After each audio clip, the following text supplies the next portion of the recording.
বাজার থেকে যে দামে দই আমরা কিনে খাই তার অর্ধেক খরচে চাইলে কিন্তু দই আমরা ঘরেই তৈরি করতে পারি। আসসালামু আলাইকুম দর্শক, সবাইকে জানাচ্ছি আন্তরিক শুভেচ্ছা। কুক হ্যাবিটস থেকে আপনাদের সাথে আছি আমি আখি। আজকে আমি আপনাদের সাথে শেয়ার করব ভীষণ মজার মিষ্টি দই রেসিপি। দই পারফেক্ট ভাবে জমানোর বিভিন্ন টিপস সহ রেসিপিটি আমি আপনাদের সাথে সহজভাবে দেখানোর চেষ্টা করেছি। আশা করছি আপনাদের ভালো লাগবে। আর রেসিপি ভালো লাগলে এরকম আরো সুন্দর সুন্দর রেসিপি পেতে চ্যানেল সাবস্ক্রাইব করে নিয়মিত চ্যানেলের সাথে থাকার অনুরোধ রইল। চলুন তাহলে আর কথা না বাড়িয়ে রেসিপিটি শুরু করা যাক। দই তৈরি করার জন্য আমি এখানে 2 লিটার পরিমাণ গরুর দুধ নিয়ে নিয়েছি। চেষ্টা করবেন ফুল ক্রিম গরুর দুধটা এখানে ইউজ করতে। দুধটাকে আমি জাল করে ঘন করে নেব, মানে 2 লিটার দুধকে জাল করে আমি 1.5 লিটারের মতো করে নেব। আর দুধটাকে জাল করে নেওয়ার সময় কিন্তু একটু পর পর দুধটাকে নেড়েচেড়ে দিতে হবে, যাতে করে দুধের উপরে সর না পড়ে যায়। আমি দুধটাকে 15 থেকে 20 মিনিটের মতো জাল করে ঘন করে নিয়েছি। দইয়ের মধ্যে দোকানের মতো একটা সুন্দর কালার আনার জন্য অন্য আরেকটা চুলায় আমি ক্যারামেল তৈরি করে নেব।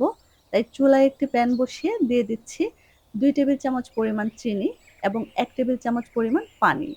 এখন চুলার তাপমাত্রা মিডিয়াম করে দিয়ে অপেক্ষা করব চিনিটা ফুটে উঠে চারপাশ থেকে কালার আসা পর্যন্ত। যখনই এরকমভাবে কালার আসতে শুরু করবে তখন একটা স্প্যাচুলা বা চামচের সাহায্যে অনবরত নেড়েচেড়ে দিতে হবে। আর কালার আসার সাথে সাথেই চুলাটা অফ করে দিতে হবে, নতুবা ক্যারামেলটা তিতা হয়ে যেতে পারে। এখন একটা বড় চামচ দিয়ে 3 চামচ পরিমাণ দুধ আমি এর মধ্যে দিয়ে দেব। আর দুধটা দেওয়ার সাথে সাথেই কিন্তু ক্যারামেলটা শক্ত হয়ে গিয়ে দলা পাকিয়ে যাবে। কিন্তু ভয় পাওয়ার কোনো কারণ নেই। 2 থেকে 3 মিনিটের মতো এটাকে জাল করে নিলেই এটা দুধের সাথে সুন্দরভাবে মিশে যাবে।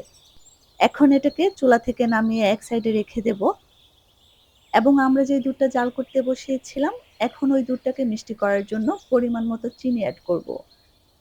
আমি এখানে হাফ কাপ পরিমাণ চিনি দিয়ে দিয়েছি। আপনারা চাইলে মিষ্টির পরিমাণটা বাড়িয়ে বা কমিয়ে নিতে পারবেন।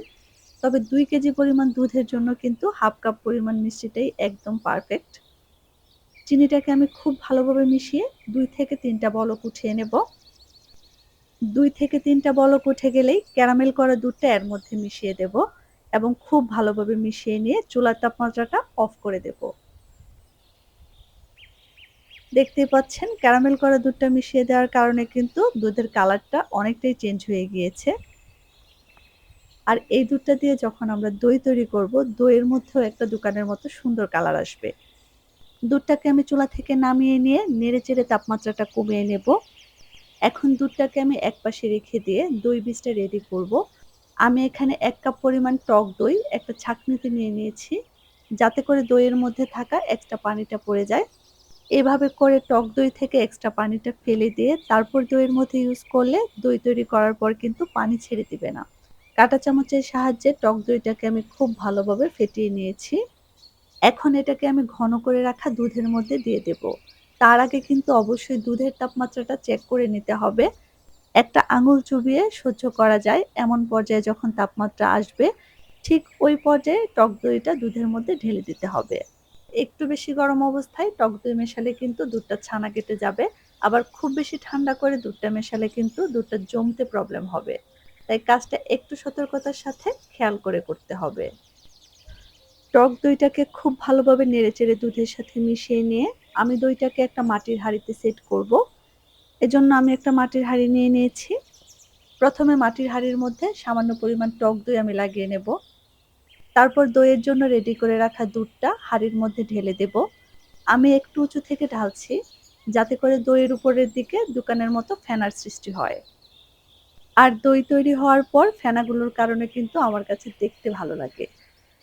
এখন এটাকে ঢাকনা দিয়ে যে কোনো ধরনের মোটা কাপড়ে পেঁচিয়ে রেখে দেব 7 থেকে 8 ঘন্টার জন্য। 7 থেকে 8 ঘন্টা পর দইটা কিন্তু খুবই সুন্দরভাবে জমে গিয়েছে। দই যেহেতু একটু ঠান্ডা খেতে ভালো লাগে, তাই জমে যাওয়ার পর এটাকে আমি 1 থেকে 1.5 ঘন্টার জন্য ফ্রিজে রেখে দিয়েছিলাম। এতে করে দইটা আরো সুন্দরভাবে সেট হয়ে গিয়েছে। দেখে নিশ্চয়ই বুঝতে পারছেন দইটা কতটা পারফেক্ট হয়েছে। এটা এতটাই মজার, যখনই এটা আমি আমার বাসায় তৈরি করি সবাই কিন্তু এটা ভীষণ পছন্দ করে। আশা করছি আজকের রেসিপি সবার ভালো লেগেছে। আর রেসিপি ভালো লাগলে চ্যানেল সাবস্ক্রাইব করে পাশে থাকবেন। ইনশাআল্লাহ দেখা হবে পরবর্তী কোনো রেসিপিতে। সবাই ভালো থাকবেন। আসসালামু আলাইকুম।